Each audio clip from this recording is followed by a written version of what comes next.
Malgré son état de santé très détérioré, le président du parti politique Piste pour l'émergence n'a pas eu peur d'affronter la justice. Seth Kikouni a comparu ce mercredi 23 octobre devant son juge naturel qui est le tribunal de paix de Kinshasa-Gombe en audience foraine à la prison centrale de Makala en présence de son épouse et des cadres de son parti politique. Au cours de cette première audience, l'opposant Seth Kikouni a démontré toute la maltraitance qu'il a subie pendant 28 jours à l'ANER depuis son arrestation le 2 septembre. Ils ont formulé des accusations, le ministère public a formulé des accusations.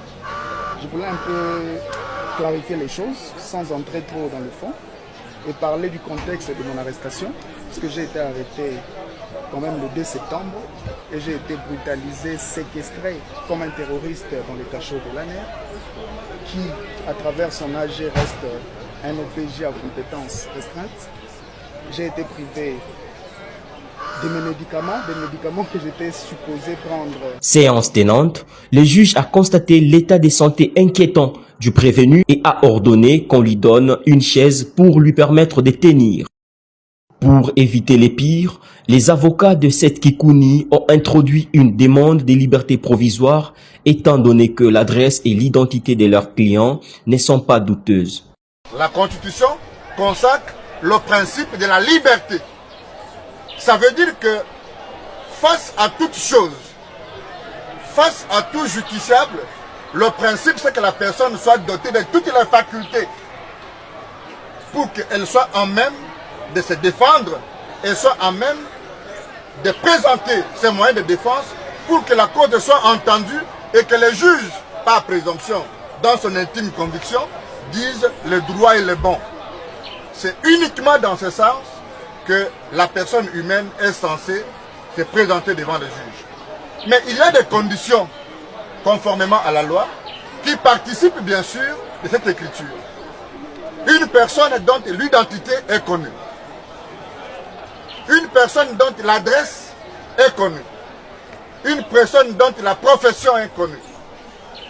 Pour le cas de M. Kikouni, ici présent, candidat à l'élection présidentielle 2 fois dans notre pays, avec une famille, des enfants, une adresse connue, avec une identité qui est passée par 2 fois, par tous les services, parce que pour être candidat au niveau le plus élevé, vous devez obtenir un certain nombre de documents et que tous ces documents proviennent des services de l'État et donc il n'y a pas de doute sur son identité.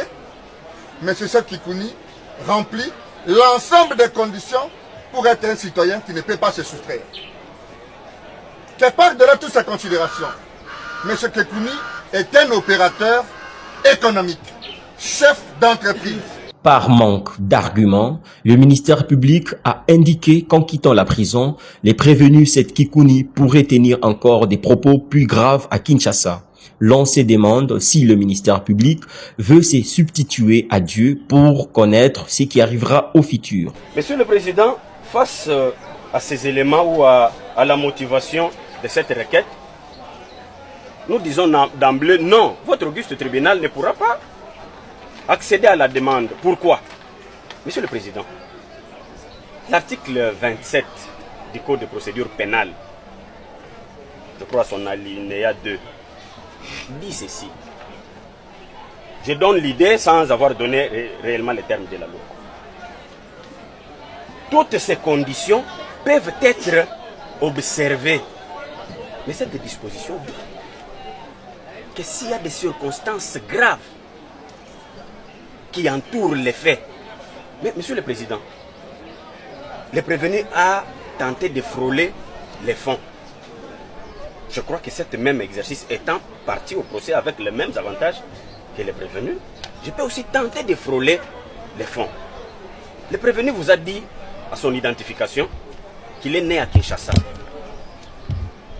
Mais pour la circonstance, il s'était rendu à Lubumbashi. À travers sa sortie, il a eu à prononcer les mots aujourd'hui mis à sa charge. Mais figurez-vous, Monsieur le Président, le prévenu c'est un Quinois, un natif de Quinois. Avec ces mêmes propos, en liberté. Mais que deviendra la paix sociale ici à Kinshasa? Monsieur le Président, nous disons non. Votre auguste tribunal ne pourra pas accéder à la demande ainsi introduite. Face à cela, la défense du leader de Pistes pour l'émergence a démontré clairement comment son client est gravement malade et a rappelé qu'en date du lundi 21 octobre, il a piqué une crise à Makala et a été transféré en urgence à l'hôpital Eyano dans un état d'inconscience. Quelqu'un d'autre aurait donné une procuration d'avocat pour qu'il vienne comparaître, ne fût que conservatoirement, parce qu'il n'a pas la lucidité. Il n'y a pas 48 heures, il était ici dans une ambulance parce qu'il devait faire des examens, subir des examens, et juste au moment où nous parlons, il y a des examens spécifiques qui ne sont pas encore là. Parce que les trois éléments qui participent des conditions fondamentales pour que la personne soit dotée des facultés en vue de trouver les moyens de se défendre sont remplis dans M. Kikouni. Nous ne voulons pas gratter sur le ministère public. Vous avez vu une architecture, une juxtaposition, je voulais dire, injustifiée de charges. Ce n'est pas le fond, nous allons y revenir parce que déjà, les infractions qui sont retenues sont contradictoires du point de vue du droit que nous enseignons, il faut toujours préciser. Au même moment qu'on commet l'incitation à la désobéissance civile, au même moment qu'on fait le faux bruit, c'est des infractions qui ne peuvent pas se retenir dans la même personne, dans le même propos. Ça, c'est le fond. Je voulais juste révéler le ministère public pour qu'il soit beaucoup plus attentionné. Alors, nous disons que M. Kikouni est doté de toutes les facultés, il va venir. Mais les conditions pour que M. Kikouni participe à cette discussion aujourd'hui et qu'il obtienne sa liberté provisoire sont réunis, mais au même moment que nous avons adressé une demande que M. Kikouni obtienne sa liberté provisoire, et parce que c'est le médecin de Makala qui le suit, il n'est pas difficile à le consulter, parce que nous avons fait la demande, nous avons aussi au même moment rappelé que M. Kikouni venait de subir une opération très importante et qu'il était prévu qu'il prenne un comprimé pendant 2 ans. Et pendant sa détention à l'ANER, une détention du reste, 2 ans sans interruption, pendant toute sa détention dans les locaux de l'ANER, M. Kikouni n'a jamais pris ses comprimés. Aujourd'hui, il ne sait plus reprendre la prise parce qu'il peut y avoir des conséquences. Nous avons, quand nous avons adressé la demande de mise à liberté provisoire depuis le 21 octobre, nous avons joint l'invitation de son médecin. Je pense que ce qui joue au dossier, vous pouvez en prendre une copie pour justifier le pourquoi M. Kikouni devait obtenir sa liberté provisoire en vue de se soigner et de venir parce qu'il n'a pas nié les propos. La vidéo qui est sur Internet, l'ANER ne l'a pas montée. L'ANER n'avait pas de caméraman dans la salle de conférence. C'est la vidéo montée par le service du parti Piste dont M. Kikouni est président.